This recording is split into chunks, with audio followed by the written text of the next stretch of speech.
Assalamualaikum warahmatullahi wabarakatuh. Sahabat yang dicintai Allah, para ulama membagi tanda akhir zaman menjadi dua, yaitu tanda-tanda kecil atau sugro dan tanda-tanda besar atau kubro. Allah Subhanahu wa Ta'ala mendatangkan tanda-tanda kecil lebih dulu dalam jumlah yang sangat banyak, agar umat manusia punya cukup waktu untuk merenung dan bertaubat sebelum datangnya tanda-tanda besar. Banyak yang berpendapat bahwa saat ini kita telah berada di ambang tanda-tanda besar akhir zaman, karena sudah banyak bermunculan tanda-tanda kecil, sebagaimana yang pernah digambarkan oleh Nabi SAW.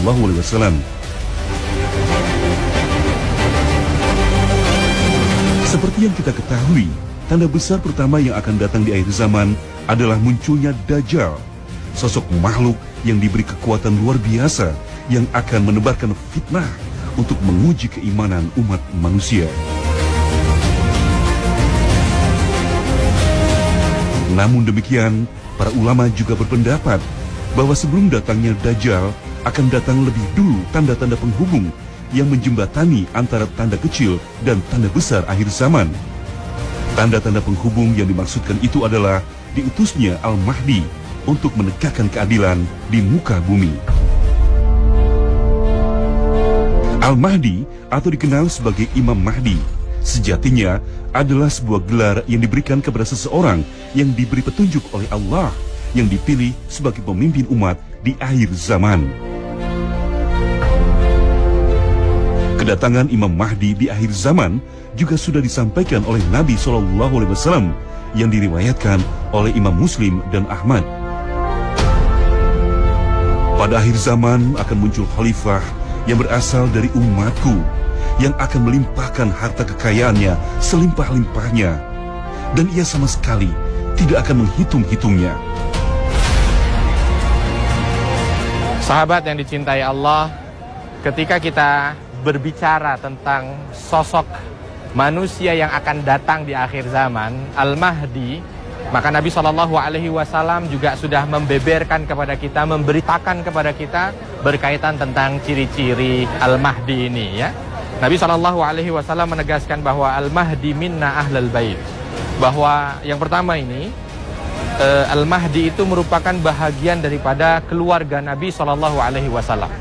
Jalurnya sesuai dengan apa yang disampaikan, jalurnya dari jalur Fatimah, lalu dari keturunan Hasan bin Ali, sampai terus ke atas. Nah, dari sini berarti keturunannya, kalau kita nanti lihat, ya, keturunannya adalah keturunan sampai kepada Nabi Muhammad SAW. Yang kedua, ajlal jabhah. Kita bicara tentang ciri fisiknya. Ciri fisiknya adalah yang disampaikan oleh Nabi, lebar dahinya. Wa aqnal anf, mancung hidungnya. Wajar ya, karena memang kan keturunan Nabi berarti dia berbangsa Arab. Ya, ini baku sampai detil seperti itu. Agar apa? Karena nanti akan banyak sekali di akhir zaman ini orang-orang yang mungkin mengaku bahwa dirinya sebagai Al-Mahdi. Nah, Rasul SAW sudah berikan patokannya kepada kita. Kita lihat siapa yang mengaku itu. Nasabnya sampai tidak kepada Nabi. Bagaimana ciri-ciri fisiknya? Bahkan sampai pada namanya. Nabi SAW menegaskan bahwa namanya sama dengan namaku dan nama ayahnya sama dengan nama ayahku. Berarti namanya Muhammad bin Abdullah, atau mungkin Ahmad bin Abdullah, karena nama Nabi antara Muhammad dan Ahmad. Dilihat dari dua ini. Kalau namanya sesuai, maka dari segi nama juga masuk. Tapi kalau namanya tidak sesuai, ya, namanya taruhlah mungkin nama Arab juga Faisal misalkan, ya kita tidak bisa sampaikan ini merupakan orang yang mengaku sebagai Mahdi, kita percaya tidak. Kenapa? Karena dari nama tidak sesuai dengan apa yang disampaikan oleh Nabi SAW. Nasab disampaikan, nama disampaikan, ciri disampaikan, bahkan asalnya disampaikan. Min kibalil masyrik, kata Nabi. Al-Mahdi nanti akan datang dari arah timur. Timur mana? Timur di saat Nabi mengucapkan sabdanya.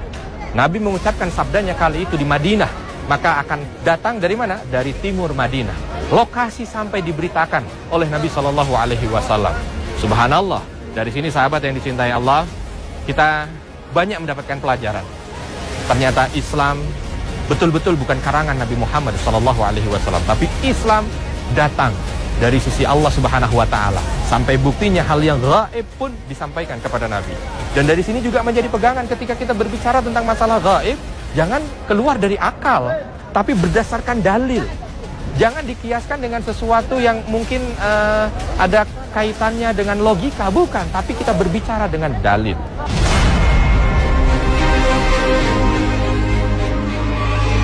Kemunculan Imam Mahdi di bumi bukanlah karena kemauan Imam Mahdi itu sendiri, melainkan karena takdir Allah yang pasti berlaku. Bahkan seseorang yang terpilih sebagai Imam Mahdi pun tidak akan menyadarinya sebelum Allah Subhanahu wa taala mengislahkannya pada suatu malam, seperti yang disebutkan dalam sebuah hadis. Al-Mahdi berasal dari umatku yang akan diislahkan oleh Allah dalam suatu malam. Hadis riwayat Ahmad dan Ibnu Majah. Sahabat yang dicintai Allah, lalu apa sajakah yang sekiranya menandai kedatangan Imam Mahdi itu? Melalui hadis yang diriwayatkan oleh Imam Ahmad, Rasulullah SAW pernah bersabda, "Aku kabarkan berita gembira mengenai Al-Mahdi yang diutus Allah ke tengah umatku. Ketika banyak terjadi perselisihan antar manusia dan gempa-gempa bumi, ia akan penuhi bumi dengan keadilan dan kejujuran, sebagaimana sebelumnya dipenuhi dengan kesewenangan dan kezaliman."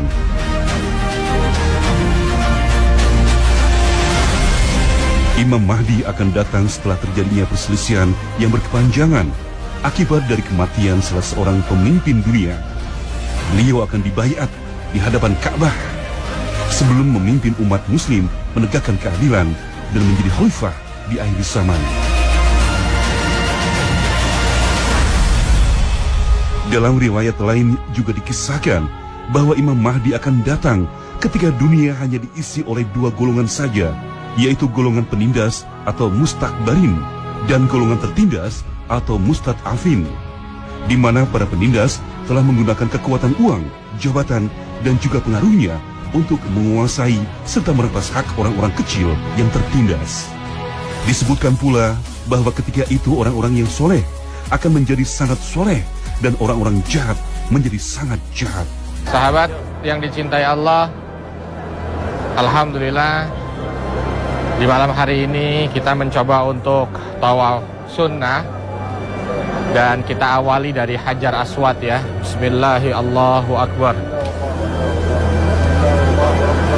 Perlu sahabat ketahui bahwa tempat ini di akhir zaman akan menjadi saksi di mana nanti semua umat muslim yang betul-betul punya keimanan yang baik di dalam hatinya, maka dia akan datang ke sini untuk membaiat.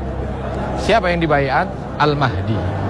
Karena dalam hadis sahih diriwayatkan bahwa Nabi SAW mengabarkan kepada kita nanti Al-Mahdi itu akan dibaiat di Ka'bah antara Hajar Aswad dan Makam Ibrahim ya, lokasinya pas ada di sini.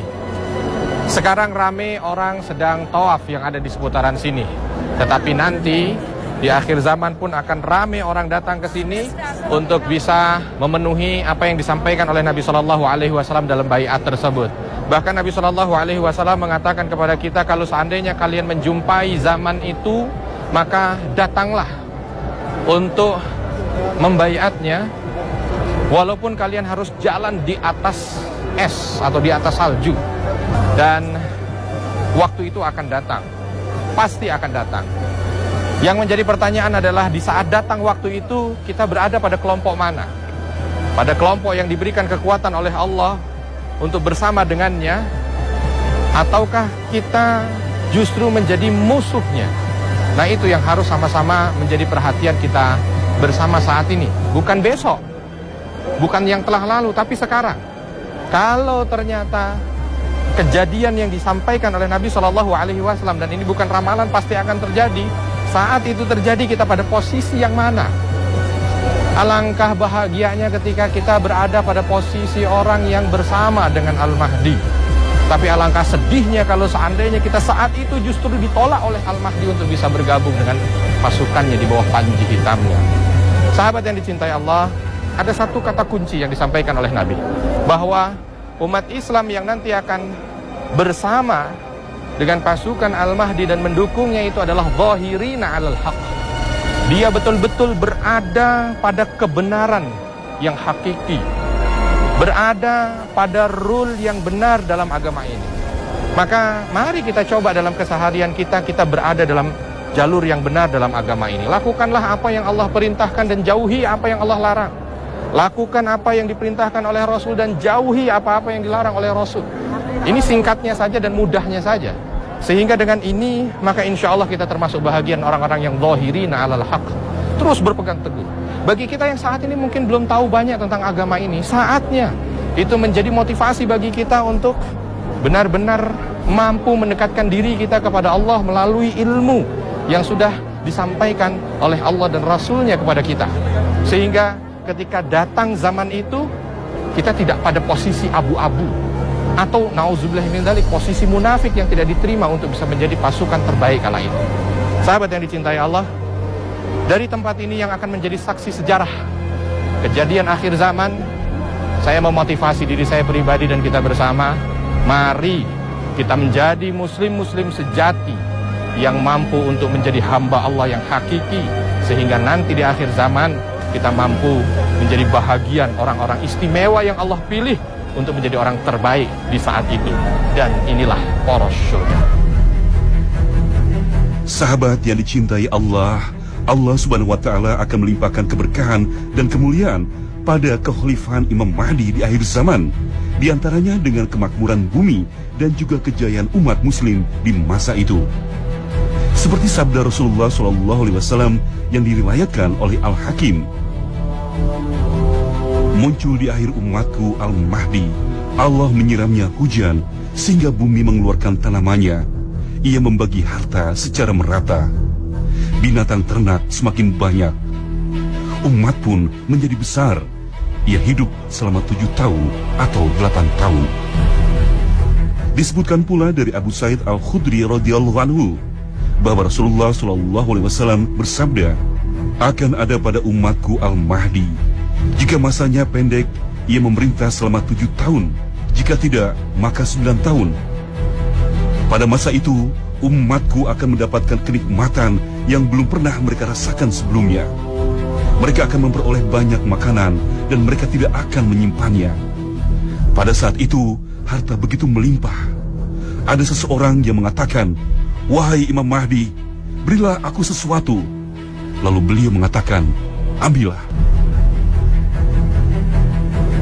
Demikianlah janji Allah Subhanahu wa Ta'ala yang telah disampaikan melalui Nabi SAW bahwa kedatangan Imam Mahdi akan membawa keberkahan bagi umat manusia di bumi ini. Imam Mahdi akan menjadi panglima perang umat Islam di akhir zaman yang mengajak seluruh kaum muslimin memerangi mulkan Jabrian atau para penguasa zalim yang ada di muka bumi. Dan dari peperangan yang dipimpinnya itu, Allah Subhanahu wa Ta'ala telah menjanjikan kemenangan demi kemenangan. Kalian perangi Jazirah Arab dan Allah beri kalian kemenangan. Kemudian Persia dan Allah beri kalian kemenangan. Kemudian kalian perangi Rum dan Allah beri kalian kemenangan. Kemudian kalian perangi Dajjal dan Allah beri kalian kemenangan. Hadis riwayat Muslim. Sahabat yang dicintai Allah, saat ini saya sedang berada di pelataran Ka'bah sambil merenung kira-kira bagaimana kejadian ketika nanti Al-Mahdi itu datang ke tempat ini. Perlu kita ketahui sahabat bahwa Rasul SAW juga sudah mengabarkan kepada kita perihal tentang sosok yang akan hadir di akhir zaman ini. Apa saja yang disampaikan oleh Nabi SAW? Nabi SAW menyampaikan bahwa di saat itu Allah Subhanahu wa Ta'ala memberikan banyak sekali naungan kebaikan, diberikan limpahan keberkahan dari langit. Di saat itu juga Allah Subhanahu wa Ta'ala memberikan kebaikan dari dalam bumi dengan tumbuhnya berbagai macam tumbuhan. Ya. Lalu di saat itu juga keadaan dunia dalam keadaan yang melimpah ruah secara kekayaan. Beliau sendiri diberikan kekayaan yang luar biasa. Dalam beberapa riwayat disampaikan ketika ada datang orang kepada beliau lalu meminta sesuatu, maka diberikan kepadanya dan pemberian itu berlimpah sekali. Itulah keutamaan yang diberikan kepada Al-Mahdi. Lalu di samping itu juga kita bisa lihat bagaimana keadaan umat ini. Ta'zumul ummah. Kala itu umat dalam keadaan yang betul-betul mulia, diagungkan, tidak lagi dihina. Bahkan di saat itu juga dunia ini penuh dengan keadilan dan kebaikan. Disampaikan oleh Nabi, setelah dunia ini dipenuhi dengan berbagai macam keburukan dan kezaliman, datang beliau, lalu dunia ini dipenuhi dengan keadilan dan kebaikan. Kita bisa bayangkan betapa bahagianya manusia kita ketika berada pada masa itu. Betapa mulianya umat Islam ketika berada pada masa itu. Dan itulah keutamaan dan kemuliaan yang Allah berikan kepada umat Islam yang dipimpin oleh Al-Mahdi. Sahabat yang dicintai Allah, tetapi di akhir hadis tersebut Nabi SAW menegaskan bahwa usia kepemimpinan beliau ini tidak lama. Maka keberadaan beliau menjadi pemimpin di muka bumi ini tidaklah lama. Hanya kisarannya 7 tahun sampai 9 tahun saja. Tapi di saat itu umat Islam betul-betul besar. Di saat itu umat Islam begitu mulianya. Bahkan kebaikan-kebaikan yang tadi disampaikan, yuskillahul ghais, Allah akan memberikan kebaikan dari langit. Wa takhrujul ardu nabataha, Allah Subhanahu wa taala juga akan mengeluarkan berbagai macam bentuk kebaikan dari dalam bumi dan lain sebagainya. Dan mudah-mudahan ini menjadi bahagian renungan bagi kita, agar kita mampu meningkatkan keimanan dan ketakwaan kita ketika kita mendengar tentang cerita-cerita akhir zaman, wabil khusus berkaitan dengan Al-Mahdi. Dan inilah poros syurga. Sahabat yang dicintai Allah, kemenangan demi kemenangan yang diraih Imam Mahdi dalam setiap peperangannya pada akhirnya akan membuat murka Dajjal, sehingga raja kezoliman itu pun keluar dari tempat persembunyiannya dan berusaha membunuh Imam Mahdi serta para pengikutnya. Itulah sebabnya kemunculan Al-Mahdi dijadikan sebagai tanda penghubung akhir zaman yang menjembatani tanda-tanda kecil dengan tanda-tanda besar, yaitu munculnya Dajjal. Kekuasaan dan kehebatan Al-Masih Ad-Dajjal tentu bukanlah lawan yang sebanding bagi Imam Mahdi. Oleh karena itu, sesuai takdir Allah, maka Allah Subhanahu wa taala menurunkan kembali Nabi Isa alaihissalam yang diberi tugas untuk membunuh Dajjal.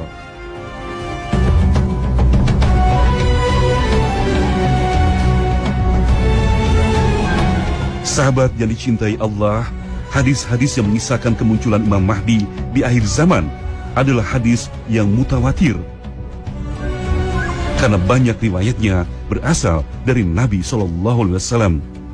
Syekhul Islam Ibnu Taimiyah bahkan menyebutkan bahwa hadis-hadis yang membicarakan mengenai kemunculan Imam Mahdi adalah hadis yang sahih, sebagaimana diriwayatkan oleh Abu Daud, At-Tirmizi, Ahmad dan lainnya dari hadis Ibnu Mas'ud atau yang lainnya.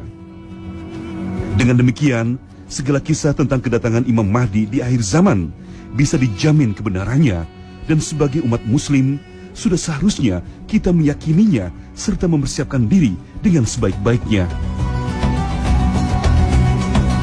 Yukhrabul Ka'bah duswai qatain, bahwa ada seseorang yang dia berasal dari Habasyah, dia akan datang ke sini dan akan menghancurkan Ka'bah.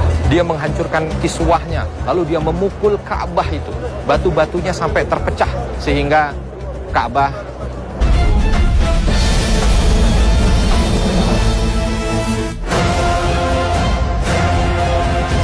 Sahabat yang dicintai Allah, Ka'bah yang menjadi tempat dibayatnya Imam Mahdi ini adalah tempat paling suci yang selalu dijamin keamanannya oleh Allah Subhanahu wa taala.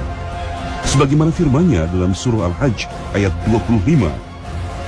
Dan siapa saja yang bermaksud melakukan kejahatan secara zalim di dalamnya, niscaya akan kami rasakan kepadanya sebagian siksa yang pedih. Demikian halnya ketika Allah menjaga Ka'bah dari pasukan gajah yang dipimpin Abraha bersama pasukan kafirnya. Namun tahukah sahabat bahwa di akhir zaman nanti Ka'bah yang menjadi kiblat umat muslim di seluruh dunia ini akan dihancurkan oleh seseorang dari Habasyah? Disebutkan bahwa kelak akan datang angin lembut yang mencabut nyawa setiap manusia yang masih beriman, sehingga di bumi ini hanya tersisa orang-orang yang kafir yang tidak mau beribadah di Baitullah. Saat itulah muncul seorang bernama Zuz Zuwaqotain yang datang ke Ka'bah ini untuk menghancurkannya. Sahabat yang dicintai Allah, alhamdulillah suasana ba'da maghrib ini pelataran Ka'bah begitu ramai ya, banyak sekali sahabat-sahabat kita yang tawaf di sini. Selain juga mereka sambil menikmati Ka'bah dengan bermunajat dan membaca Al-Qur'an, kebanyakan mereka juga bersantai bersama dengan keluarganya dengan niatan ibadah di sini.